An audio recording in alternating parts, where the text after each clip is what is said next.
হঠাৎ বৃষ্টির মতো কিছু না জানিয়ে আমার বাসায় আব্বু, ছোট আম্মু ও ছোট বোন তন্নির আগমন। তন্নি আমাকে জড়িয়ে ধরে বলল, আপু কেমন আছো? আমি তো অবাক। আমার বিয়ের 3 বছরও যাদের মুখ কখনো দেখিনি তারা আজ আমার বাসায়। অবশ্য আব্বুর কথা ভিন্ন, লুকিয়ে মাঝে মাঝে আসতো, আমার সাথে দেখা করতো। ছোট আম্মু হাসি মুখে বলল, কি ব্যাপার, বাহিরে দাঁড় করিয়ে রাখবি, ভেতরে আসতে বলবি না? আমি বললাম, আসো আসো, ভেতরে আসো। সবাইকে নিয়ে ভেতরে প্রবেশ করলাম। ড্রয়িং রুমে ঢুকে সোফার উপর বসতে বললাম। তন্নি আর আব্বু বসলো, কিন্তু ছোট আম্মু দাঁড়িয়ে ঘুরে ঘুরে সাজানো গোছানো ড্রয়িং রুম দেখে বলল, এত দামি দামি জিনিসপত্র দিয়ে সাজানো আমার মেয়ের ঘর, খুবই সুন্দর লাগছে। ছোট আম্মু আমার কাছে এসে আমার গলার স্বর্ণের চেনটা ধরে বলল, এটাকে ইমিটেশন স্বর্ণ নাকি সত্যি স্বর্ণ?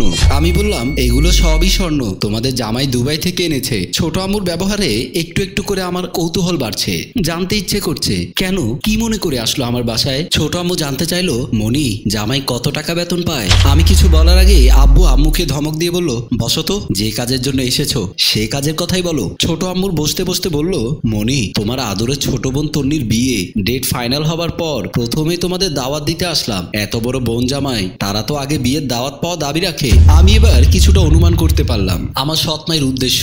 আব্বু বলল, আমার নানু ভাই কোথায়? আমি বললাম, ঘুমাচ্ছে। আম্মু বসা থেকে উঠে দাঁড়িয়ে বলল, কোন রুমে ঘুমিয়েছে আমার কলিজার নানু ভাই? আমাকে নিয়ে চল। আব্বু ইশারায় বলল, নিয়ে যা। আমি বললাম, আসো আমার সাথে। সবাই ড্রয়িং রুম থেকে বেডরুমের দিকে চলে গেল। বেডরুমে ঢুকতেই দৌড়ে বিছানার উপর বসে তামিমকে কোলে তুলে নিয়ে সে কি আদর! একবার তন্নি কোলে নিচ্ছে, একবার ছোট আম্মু টান দিয়ে কোলে নিয়ে আদর করছে। আমি আরো বেশি অবাক হলাম। ডেলিভারির সময় যখন মা বোনদের পাশে পাবার কথা, তখন কারো ছায়া পর্যন্ত দেখতে পাইনি। শ্বশুর শাশুড়ি না থাকায় অনুভব করেছি গার্জিয়ানদের শূন্যতা। আমার সিজারের পর বাসায় আসলাম, তখনও কেউ দেখতে আসেনি আমাকে। তামিমের বয়স 3 মাস। আজ হঠাৎ এত ভালোবাসা দেখে আমার অবাক হওয়াটা স্বাভাবিক কিছু নয়। আব্বুও আমার মতো আমার পাশে দাঁড়িয়ে হঠাৎ এত পরিবর্তন দেখে অবাক হয়েছিল হয়তো। দুপুর 2টার দিকে দুপুরে খাবার খেতে সবাই খাবার টেবিলে বসে খাচ্ছিল।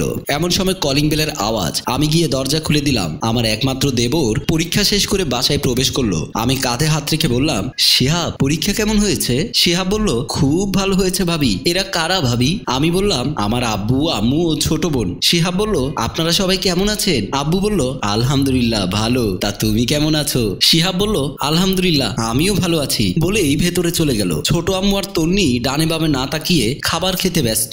বিকেলবেলা ছোট আম্মু আমাকে খুঁজতে খুঁজতে সোহানার রুমের ভেতর চলে আসলো। সোহানা বিছানায় বসে আছে, আমি ওর মাথায় তেল দিচ্ছিলাম। ছোট আম্মু বিছানার পাশে দাঁড়িয়ে বলল, এইটা আবার কে? সোহানা সালাম দিল। আমি বললাম, আমার ছোট ননদ। আম্মু বলল, তা সারাদিন তো দেখলাম না, কোথায় ছিল? আমি বললাম, আম্মু ও অসুস্থ, কিছুদিন যাবৎ পায়ের সমস্যার কারণে রুম থেকে বের হচ্ছে না। আম্মু বলল, বুঝতে পেরেছি, তুমি একটু তোমার রুমে আসো, তোমার সাথে আমার জরুরি কথা আছে, বলে এই রুম থেকে বের হয়ে গেল। আমি সোহানাকে বললাম, তুমি শুয়ে শুয়ে টিভি দেখো, আমি কথা শুনে আসছি, বলে চলে আসলাম। আমি আমার বেডরুমে ঢুকে দেখলাম বিছানার পাশে আম্মু বসে আছে। আমি আস্তে উঠে দাঁড়িয়ে বলল, শুনলাম তোমার শ্বশুর শাশুড়ি নেই, তা দেবর ননদ কি তুমি লালন পালন করছো? আমি বললাম, হ্যাঁ আমি লালন পালন করছি। আম্মু বলল, কেন, তোমার ভাসুর তো আরো 2জন আছে, তাদের কাছে থাকে না কেন? আমি বুঝতে পারলাম সে কি বলতে চাইছে। তার কথায় কিঞ্চিত মাথা গরম হবার পরও নিজেকে সামলে নিয়ে বললাম, আম্মু, বনের মধ্যে তো অনেক গাছ থাকে, পাখিরা যেই গাছটা নিরাপদ মনে করে সেই গাছটিতে কিন্তু বাসা বাঁধে। আম্মু বলল, জীবনটা কোনো কাব্য নয়, সময় থাকতে হিসাবে হওয়া খুব জরুরি। তোমাকে তো দেখলাম দেবর ননদের প্রতি তুমি যত্নশীল, তা ভাই বোনদের খবর তো কখনো নিচ্ছ না। এমন কথা শুনলে কার না মাথা গরম হয়, কিন্তু আবারও নিজেকে সামলে নিয়ে বললাম, সত্যি বলেছেন, আমি আসলে আমার ভাই বোনদের মতোই হয়েছি, ঠিক মতো নিজের রক্তের খোঁজ খবর নিতে পারি না, বলে এই রুম থেকে বের হয়ে গেলাম। আম্মু আর কোনো কথা না বলে আমার চলে যাওয়ার দিকে তাকিয়ে রইল। সন্ধ্যায় আমার স্বামী তৌসিফের সাথে ড্রয়িং রুমে বসে কথা বলছিল।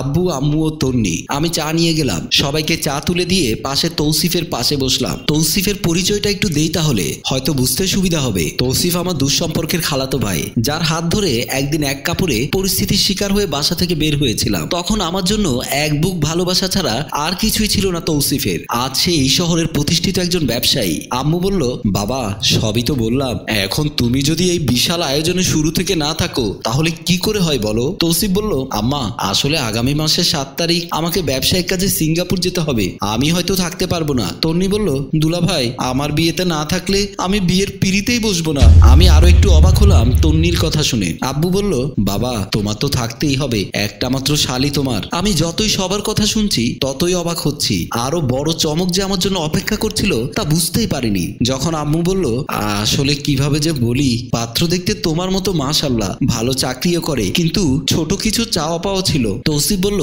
কি চাওয়া পাও আম্মা? আম্মু বলল, ব্যবসার জন্য 5 লাখ টাকা আর একটি ভালো মোটরসাইকেল। তুমি হয়তো জানো না, তোমার শ্বশুরের বর্তমানে চাকরি নেই, তাই এত টাকা যে কোত্থেকে দেবে বুঝতেই পারছি না। তুমি যদি দিতে।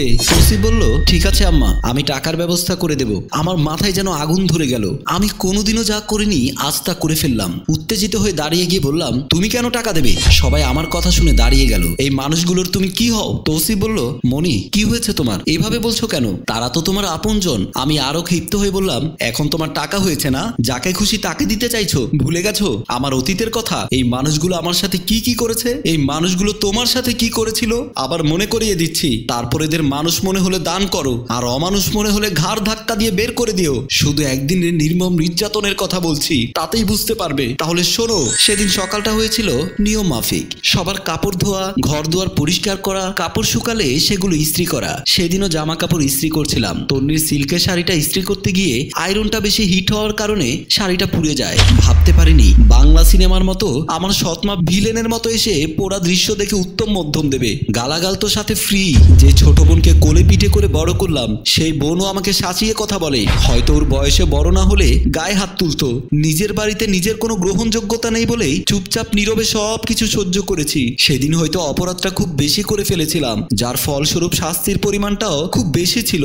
দুপুরে কপালে খাবার জোটেনি। বিকেলবেলা প্রচন্ড ক্ষুধায় অস্থির হয়ে গেলাম। ড্রয়িং রুমের সামনে আসতে পর্দা ফাঁক করে দেখলাম তৌসিফ এসেছে, আব্বুর সাথে কথা বলছে। সামনে টি টেবিলের উপর একটি মিষ্টির প্যাকেট। আমি দৌড়ে এসে আব্বুর সামনে দাঁড়ালাম। তৌসিফ বলল, মনি, কেমন আছো তুমি? আমি তার উত্তর না দিয়ে আব্বুকে বললাম, আব্বু, এই মিষ্টির প্যাকেট থেকে একটা মিষ্টি আমি খাবো। তৌসিফ বলল, মিষ্টি তো তোমাদের জন্য এনেছি, তোমরা যে কয়টা খুশি খাও। আমি আর দেরি করলাম না, মিষ্টির প্যাকেটটা হাতে নিয়ে এক এক করে 5টা মিষ্টি খেয়ে ফেললাম। এমন সময় আম্মু এসে আমার চুলের মুঠি ধরে বলল, যা দেখিস তাই খাস, মিষ্টি খেলি কেন? তৌসিফ প্রতিবাদ করার কারণে আম্মু ছোট লোক গরিব বলে যা তা ব্যবহার করে তৌসিফের সাথে। আব্বু বলল, তৌসিফের চাকরি হয়েছে, সেই খুশিতে মিষ্টি নিয়ে এসেছে, মিষ্টি খেয়েছে, তাতে সমস্যা কোথায়? আমি কান্না করতে করতে বললাম, আব্বু, সকাল থেকে আম্মু আমাকে কিছুই খেতে দেয়নি, তাই খিদে পেয়েছিল। তৌসিফ উত্তেজিত হয়ে বলল, কি বলছো মনি? আপনারা কি মানুষ? কথায় কথায় চরম অপমান সহ্য করে আমার কষ্ট দেখে আমার জন্য মায়ের সাথে এক প্রকার যুদ্ধ করেছিল তৌসিফ। যখন আম্মু বলল, মনি এই বাসায় থাকলে আমি এই বাসায় থাকবো না, কথাটা শুনে আমার হাতটা শক্ত করে ধরে এক কাপড়ে বাসা থেকে নিয়ে এসেছিল। তৌসিফ, মনে পড়ে সেই দিনটির কথা? এত অপমানিত হয়েও এদের মতো অমানুষদের তুমি সহযোগিতা করতে চাও, যারা 3 বছরে একটা দিনের জন্য আমার খবর নেয়নি, আজ বিপদে পড়ে এসেছে বিয়ের দাওয়াত দিতে। আমার জন্মদাতা পিতাও ছোট স্ত্রীর সামনে সবসময় চুপ ছিল। তৌসিফ বলল, তোমার বলা শেষ হয়েছে? আমি বললাম, কেন? তৌসিফ বলল, তুমি যা বলছো সবই সত্য। তোমার উপর অমানবিক নির্যাতন তারা করেছে, তবে এত কিছুর মধ্যে একটা সত্য তুমি আজও জানো না। আমি বললাম, মানে? তৌসিফ বলল, আজ আমার এই বাড়ি, গাড়ি, ব্যবসা প্রতিষ্ঠান, এই সব কিছুর পেছনে বড় অবদান তোমার বাবার। আমি সহ সবাই অবাক হলাম। আমি বললাম, কি বলছো তুমি? তৌসিফ বলল, আমার শ্বশুর আমাকে অর্থ দিয়ে যদি সহযোগিতা না করতো, তাহলে আজ এই পজিশনে আসতে পারতাম না। বাবা সবকিছু জেনে বুঝে আজ আমাদের বাসায় তোমার মা বোনকে শিক্ষা দেওয়ার জন্য নিয়ে এসেছে। তোমার কথা শুনে কার বিবেক জাগ্রত হলো আর কার বিবেক ঘুমিয়ে রইলো সেটা ভেবে জীবন চলবে না, কারণ তন্নির বিয়েতে সব খরচ আমি বহন করব, শুধু আমার শ্বশুরের মুখের দিকে তাকিয়ে। তন্নি বলল, না দুলা ভাই, কারো করুণা দিয়ে আমার বিয়ের খরচ হোক আমি তা চাই না। আমি ভুল করেছি, আপন বোনকে কষ্ট দিয়েছি, আপন ভাবতে পারিনি। আম্মু আমাকে বলল, মা, তুমি আমায় মাফ করো, আমার সবকিছুতেই ভুল ছিল, আমি তোমাকে অনেক কষ্ট দিয়েছি, আমরা চলে যাচ্ছি, তোমাদের কিছুই দিতে হবে না, তবু অনুরোধ, বিয়েতে এসো, খুব খুশি হব। বলেই সামনে পা বাড়াতেই তৌসিফ আমাকে চোখে ইশারা করলো থামাবার জন্য। আমি দৌড়ে গিয়ে আম্মুকে জড়িয়ে ধরলাম। তন্নি আমাকে জড়িয়ে ধরে কান্না করতে লাগলো। প্রিয় ভিউয়ার্স, আজ হয়তো তন্নি ও তন্নির মা তাদের ভুল বুঝতে পেরেছে, তারা মনিকে বুকে টেনে নিয়েছে। কিন্তু যারা দিনের পর দিন স্বার্থের কারণে আপনজনদের মনে কষ্ট দেয়, তারা সুপথে ফিরে আসুক সেই কামনায় করছি। গল্পটি রচনায় ফেরদৌস অপু, প্রযোজনায় মঞ্জুর মোর্শেদ, পরিচালনায় উত্তম কুমার।